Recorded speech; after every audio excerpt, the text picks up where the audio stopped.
बहुत जल्दी बुलाएंगे। विधानसभा का सत्र भी जल्दी होगा। मेजोरिटी हमारे साथ में है। पूरे कांग्रेस विधायक एकजुट है।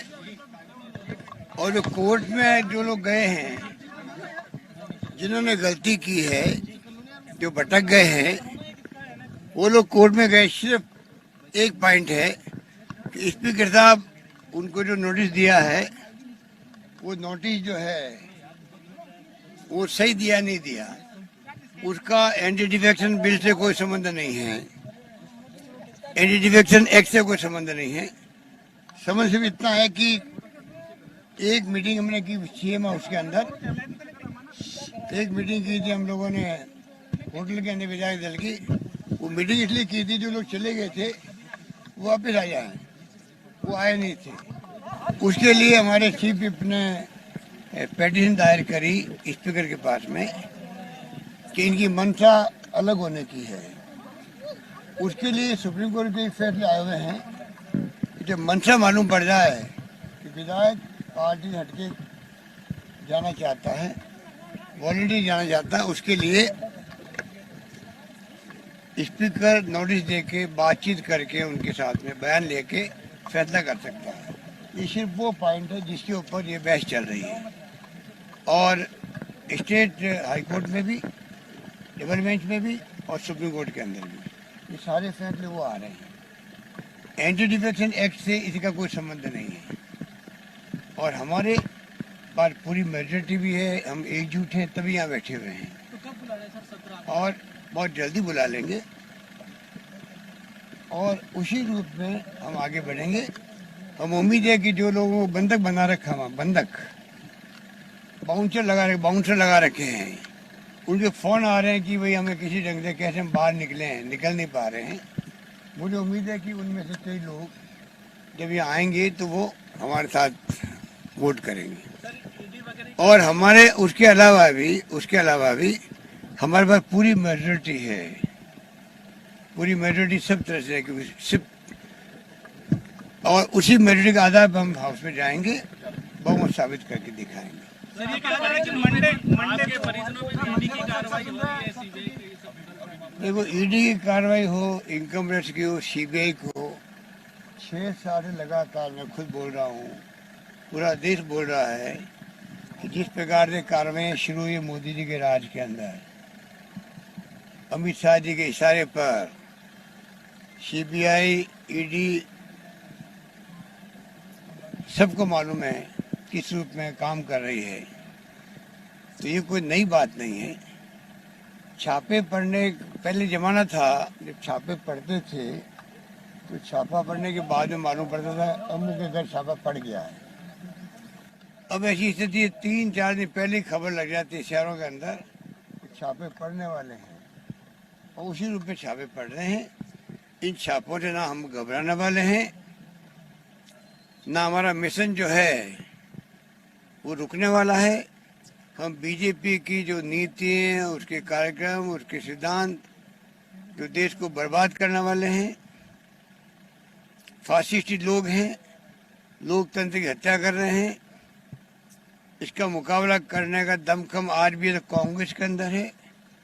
इसमें कोई दो राय नहीं। कांग्रेस 54 पे भी आ गई, 44 पे भी आ गई। पूरे मुल्क में कांग्रेस जन, हर घर में कांग्रेस की भावना।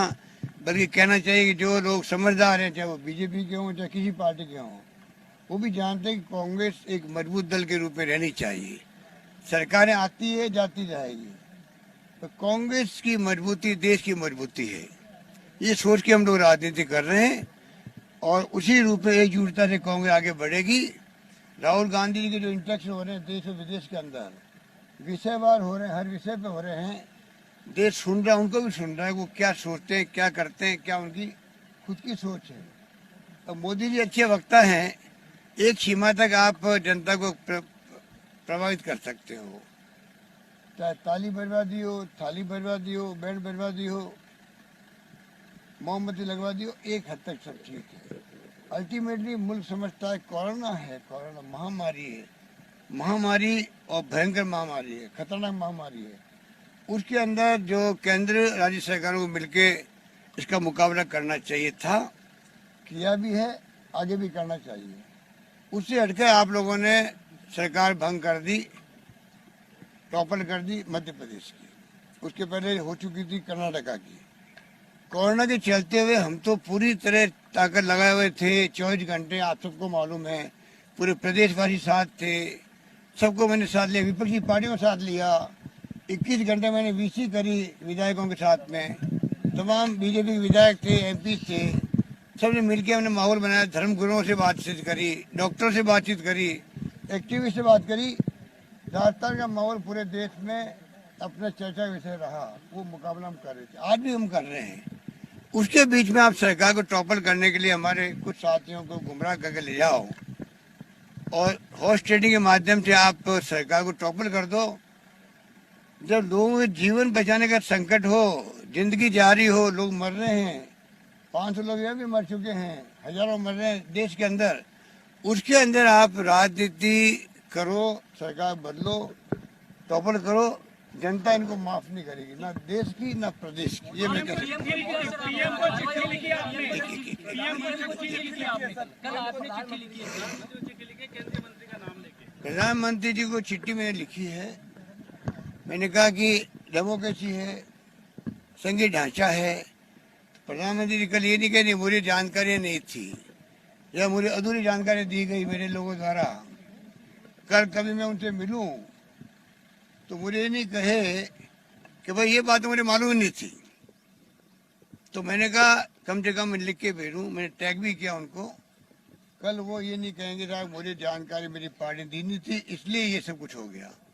वो स्पष्ट करने के लिए मैंने प्रधानमंत्री महोदय श्रीमान नरेंद्र मोदी साहब को मैंने पत्र लिखा है, वो रिकॉर्ड में लाने के लिए। 3 दिन तक मैंने उसको जारी नहीं किया आपके सामने। कल जाके मैंने उसको टैग किया और ट्वीट किया।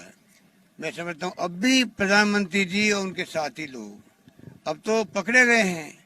जब आप ऑडियो टेप सही है, दुनिया की कोई ताकत, हमें तो अमेरिका भेज देंगे एफएसएल के लिए। अगर देखेंगे भाई कि राजस्थान की सरकार को विश्वास नहीं है, राजस्थान में एफएसएल को विश्वास नहीं है जांच की, दिल्ली में विश्वास नहीं है हम लोगों को, तो अमेरिका की जो शानदार एजेंसी है एफएसएल की, वहाँ भेज के वो इसकी टेस्ट करवा देंगे। वो टेस्ट क्यों नहीं दे रहे हैं? उनको चाहिए आगे आके अपना वॉइस टेस्ट करवाए।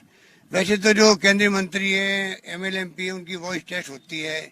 हम लोग इतनी जगह स्पीच देते हैं तो सबको मालूम है कि बिल्कुल ही आवाज़ उनकी है, दुनिया मानती है, प्रदेश मानता है, जनता मानती है।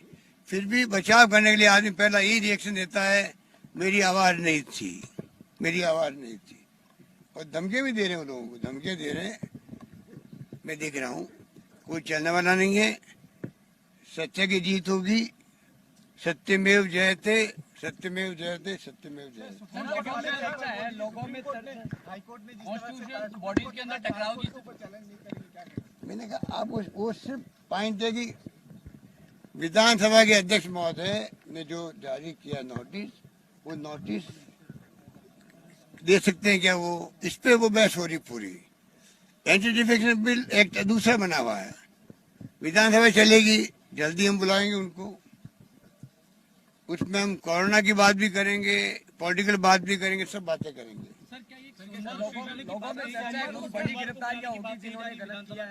देखिए जैसे ही हम लोग उसको तय कर लेंगे, सबसे पहले सूचना किसको आएगी, किसको आएगी? आप लोगों को आएगी।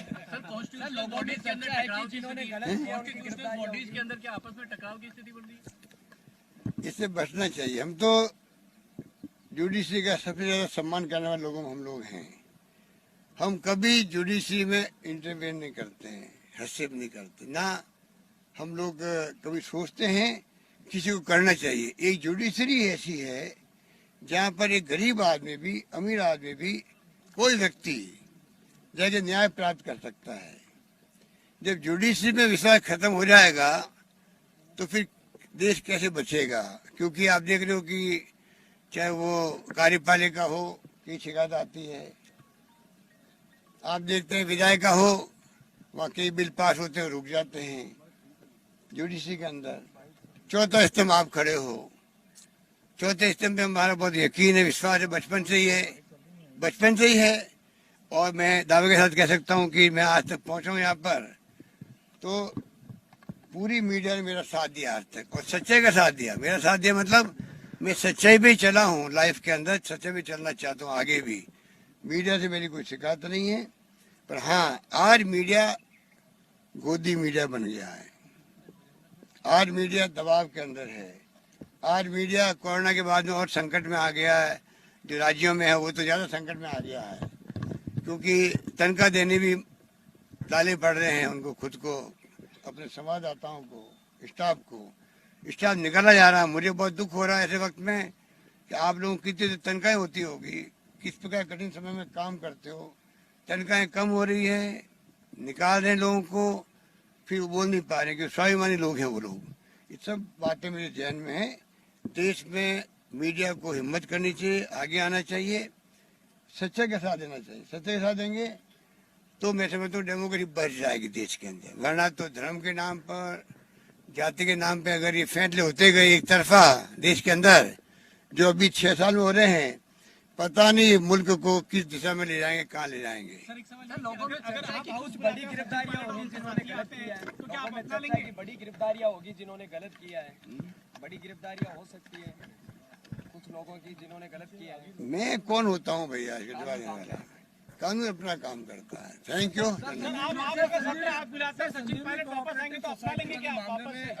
कोर्ट ने नोटिस दिया है सर एसओजी को जांच करने के लिए, उसमें मैं कोर्ट के कामों में या एजेंसियों के कामों में मैं हस्तक्षेप नहीं करता हूँ। अगर मैं आरोप लगाता हूँ सीबीआई, ईडी, इनकम टैक्स अगर मोदी जी के, उनकी सरकार के प्रभाव में काम करते हैं जो नहीं करना चाहिए, तो मैं कौन होता हूँ राजस्थान की एजेंसियों पे हस्तक्षेप करने वाला? ये बात करना। धन्यवाद। जय हिंद। धन्यवाद।